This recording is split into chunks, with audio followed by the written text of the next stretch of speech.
네, 오늘은 잠언필사 드디어 10일째가 되는 날입니다. 어제는 제7 강화 전반부에 대해서 보셨고요. 그 전반부는 그 솔로몬의 어린 시절을 통해서 나도 우리 아빠 다윗한테, 우리 부모한테 그 지혜를 전달받아서 그 지혜를 가지고 또 너희들에게 전달해주는 그런 역할을 내가 지금 감당하고 있다. 이런 얘기를 들었죠. 그 이유는 그 지혜를 잘 전달하면 나중에 우리에게 면류관이 주어지기 때문에 그렇게 전달하는 역할을 가지고 있다. 오늘은 제7강화 후반 부분입니다. 후반 부분은 내용 구성이 두 가지로 되어 있는데요. 우선 지혜에 대한 순종을 촉구하는 건 기본적으로 깔려있는 얘기지만 첫 번째는 악인의 길에 경계하는 훈계가 있고요. 이게 19절까지 이렇게 되어 있고요. 20절부터 27절까지는 지혜를 역시 순종을 촉구하면서 신체 부위를 통한 훈계를 들고 있습니다. 먼저 지혜를 순종하는 부분부터 한번 보실게요. 잠언 4장 10절입니다. 내 아들아 들으라 내 말을 받으라. 들으라 받으라. 그러니까 연속적으로 계속적으로 똑같은 얘기를 명령을 하고 있는 거죠. 너무나 중요하기 때문에 왜 이렇게 하느냐? 그리하면 내 생명의 해가 길리라. 이제 잠언을 벌써 한 3장, 이게 지금 우리가 열흘째니까 3장 후반절까지 해보시고 4장 초반까지 하시면 잠언에 나오는 어휘들을 많이 이제 익숙하게 들으셨을 것 같습니다. 생명의 해가 뭐죠? 생명의 해가 장수를 뜻하는 거였죠. 그러니까 의미이고 가치 있는 일들이 점점점 많아지는 거, 건강하고 내 삶에 활력이 되는 거, 마른 뼈에 생기가 부어지는 거, 이게 내 장수. 이게 생명의 해가 길어진다라는 것입니다. 그러니까 오래 사는 것만 중요한 것이 아니라 내가 의미 있고 가치 있는 하나님의 명령을 잘 감당한 날수. 그러니까 제가 늘 설교 시간에 말씀드리지만 마지막 날의 심판 날에 뭘 세시는 거냐? 내가 오래 살았던 내 긴 연수를 세시는 것이 아니라 내가 하나님 앞에 얼마나 미션을 완수했느냐 그 날들을 세신다라고 말씀을 드렸죠. 11절에 보시면 내가 지혜로운 길을 네게 가르쳤으며 정직한 길, 그러니까 지혜로운 길, 정직한 길이 나옵니다. 길이라고 하면 잠언 2장 9절에도 제가 말씀드렸어요. 길은 태도나 삶의 방식을 뜻한다.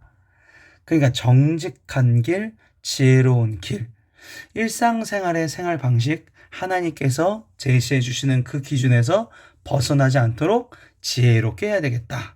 이걸 내가 생각을 하고 있어야 되는 것이죠. 일상생활에서 12절에 보시면 다닐 때에 내 걸음이 공고하지 아니하겠고 달려갈 때에 실족하지 아니하겠다. 지금 윤여 목사님이 잘 해석해주고 계신가? 그러니까 약간 의심이 드실 수도 있으실 텐데 여기 11절에 보시면 제가 일상생활이라고 말씀드렸죠. 12절에 보시면 다닐 때가 일상적인 평범한 삶을 뜻하고 있습니다. 이게 원어로 제가 설명을 드리는 거예요. 그 다음에 달려갈 때 위급하고 어려운 시기. 그러니까 이 성경이 그냥 쓰여진 게 아니라 앞에 이 의미를 이해해야 그 뒤에 오는 단어도 이해가 되실 겁니다. 그러니까 그냥 무조건 빨리 읽는다고 되는 것이 아니라 성경은 원어로도 여러 가지 방법으로도 내가 해석을 하고 깨달아줘야지만 그 하나님의 지혜가 나에게 느껴지게 되는 것이거든요. 그래서 다닐 때 그냥 다니는 거는 일상적인 평범하게 그냥 우리가 걷잖아요. 근데 달려갈 때는 어떻습니까? 우리가 버스를 놓치거나 저거 꼭 타야 되는데 놓치면 막 뛰기 시작하거든요. 우리 아이가 막 저거 위험한 곳으로 가서 막 뛰기 시작하거든요. 위급하고 어려운 시기라는 뜻을 가지고 있습니다. 그래서 일상적인 평범할 때나 그리고 위급한 시기에도 나를 실족하지 아니하게 해준다. 지혜가 그 실족이라는 것은 요동치지 않게 해준다. 지치거나 인생을 피곤하지 않게 해준다. 라고 보시면 되겠습니다. 그래서 결론 부분은 13절에 훈계를 굳게 잡아 놓치지 말고 지키라. 3단 콤보가 나왔어요. 굳게 잡아서 놓치지 말고 지켜야 된다. 그러니까 일상생활에 이 지혜가 녹여져야 된다는 것입니다.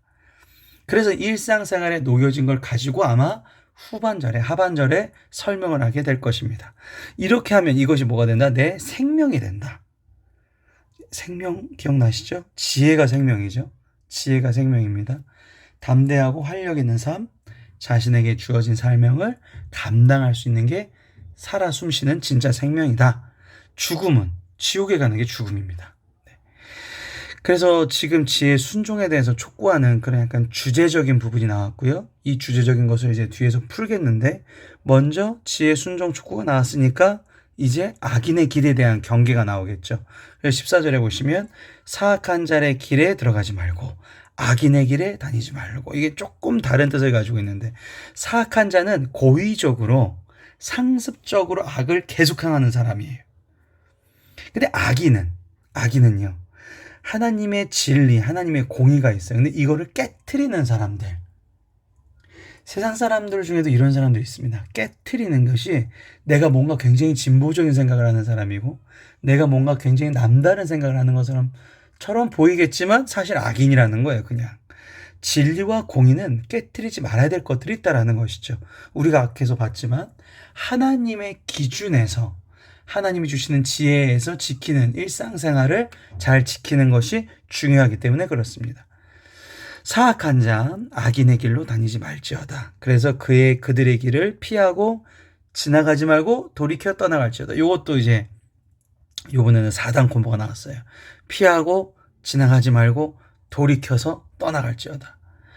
그냥 거절하고 벗어나고 탈출하고 달아나야 된다는 것이죠. 내가 이 사람이랑 결혼해서 이 사람을 정말로 신앙생활을 잘 이끌어줘야지. 쉽지가 않습니다. 내가 이 사람을 정말로 하나님의 길을 잘 들어서게 해줘야지. 정말 어려운 일이에요. 그래서 내가 정말로 이렇게 어려운 일이 닥쳤을 때는 정말로 하나님께서 나를 이 사람에게 파송했다라는 마음으로, 정말 사도의 마음으로, 정말 내가 선교사의 마음으로 가지 않는 이상은 우선은 피하고 있는 게 맞다라는 것이죠. 그들은 앙활해가지 못하면, 자지 못하며, 사람을 넘어뜨리지 못하면 잠이 오지 아니하며. 이거 좀 무서운 얘기죠. 이 얘기는, 16절의 얘기는, 이 자들은 진짜 악한 사람들을 얘기하고 있는 거예요. 악을 습관처럼 하고 있는 사람들. 17절에 보시면 더 크게 나오죠. 불의의 떡을 먹으며 강포의 술을 마심이라. 그러니까 지금 앞에도 나왔지만 16절부터 자고, 이게 지금 먹고 마시고 악을 행하는 게 일상화된 사람들, 정말 사악자들이죠. 정말 이 사악자들, 이 사람들에게 우리는 우선 벗어나야 된다는 것입니다. 18절에 의인의 길은 돋는 햇살 같아서, 의인의 길은 돋는 햇살. 그러니까 햇빛이 돋는 게 멋있기도 하지만 더 희망적인 게 뭐냐면 이 햇살이 점점 강해진다는 거죠. 그래서 해가 뜨는 거를 우리가 항상 의인, 하나님 앞에 비교하는 이유가 이제 그런 이유입니다. 점차적으로 더 좋아질 것을 알기 때문에. 그래서 이 후반절에 나오죠. 크게 빛나 한낮의 광명에 이르거니와. 이 사람들은 내가 뭔가 잘못된지를 알아요. 그러니까 햇살이 비추면, 앞이 밝게 보이면, 이게 이제 영적 지각력이 뛰어나다고 하는데, 내가 뭐에 걸려 넘어진지 안단 말이에요. 그럼 그 다음부터는 그거를 피하든가 뛰어넘든가 하면 되는 것이죠. 문제는 악인의 길은 어둠이라는 거죠.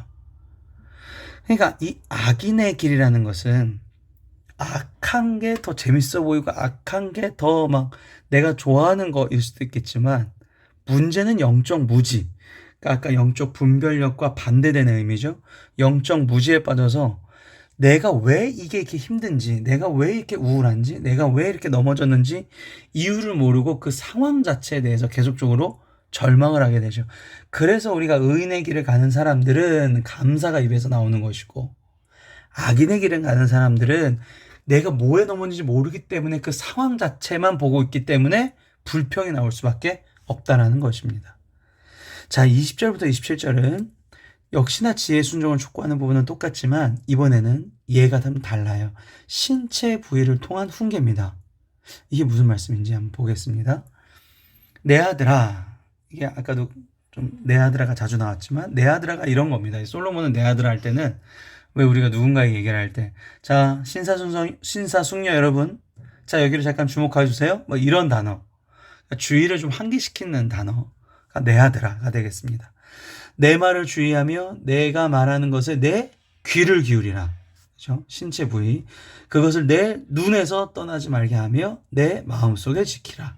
여기서 내 눈은 파수꾼처럼 약간 경계하는 눈을 뜻하고 있습니다.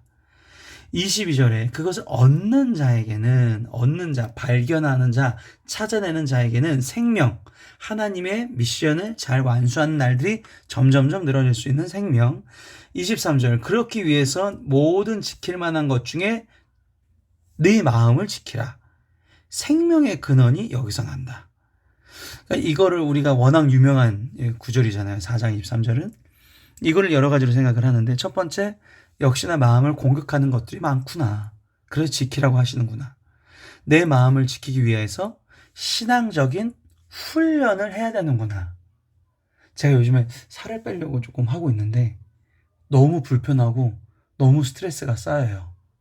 왜 그러냐면 저는 밤에 이렇게 뭐 먹는 걸 좋아하고 정말 단 거, 정말 어린아이 같은 입맛을 가지고 있어 이런 단 거를 굉장히 좋아하는데 다이어트를 하려면 그것들을 좀 자제해야 된다는 거죠.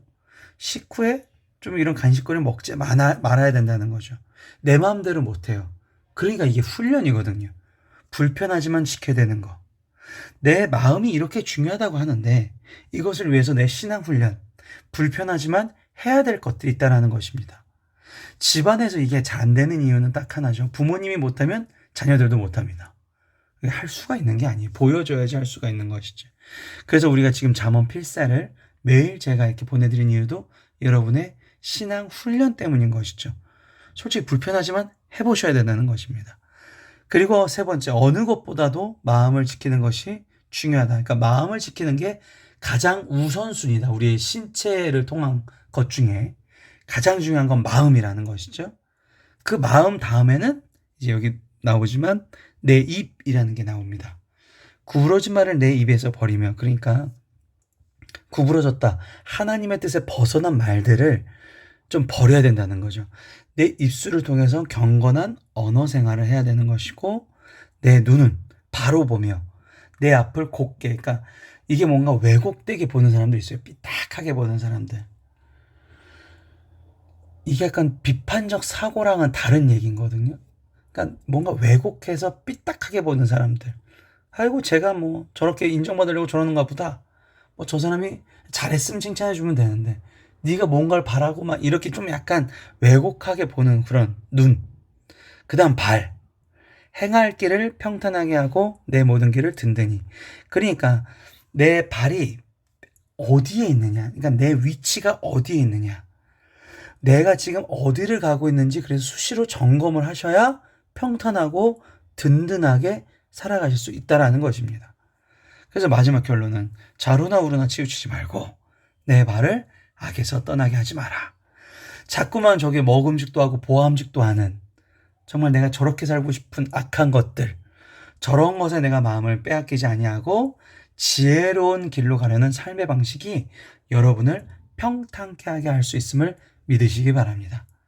새벽기도 때 저를 보시는 분들은 가끔 이제 보시겠지만 제가 기도하는 것 중에 하나 그런 게 있습니다. 이렇게 잠언의 이 말씀을 보고 하나 제가 스스로 만든 기도 방법인데, 신체 방법, 내 신체를 하나하나 이렇게 손으로 짚어가면서 기도를 하는 거예요. 예를 들어서 머리에 두 손을 올리고 하나님께서 주신 지혜로 생각할 수 있게 하여 주시옵소서. 내 귀에다가 양 귀에다가 내 양손을 올리고 하나님의 음성을 듣게 하여 주시고, 상황을 통해서 하나님께서 음성을 보여주시고, 또한 사람들에게 좋은 얘기를 듣게 하여 주시옵소서. 이런 거죠. 내 두 눈에 내 두 손을 올리고 하나님께서 보여주실 올바른 정직한 길을 볼 수 있게 하여 주시옵소서. 악한 것들이 오는 것을 눈으로 보고 안 가게 막게 하여 주시옵소서. 뭐 이런 거예요. 내 입술에 손을 올리고 내가 올바른 말을, 하나님의 기준에 맞는 언어를 할 수 있게 도와주시옵소서. 그 다음에 이렇게 이제 머리, 귀, 눈, 입 한 다음에는요. 그 다음에 내 신체 진짜 안부 부위에다 손을 얹고 안수하시면서 기도하시면 너무너무 좋습니다. 하나님, 제가 허리를 함부로 썼습니다. 주님이 허리를 더욱더 강한 힘을 부어주셔서 생명이 넘치게 하여 주시옵소서. 오늘도 이 기도를 한번 해보시고 주무시기를 추천합니다. 샘터교회 윤유한 목사였습니다.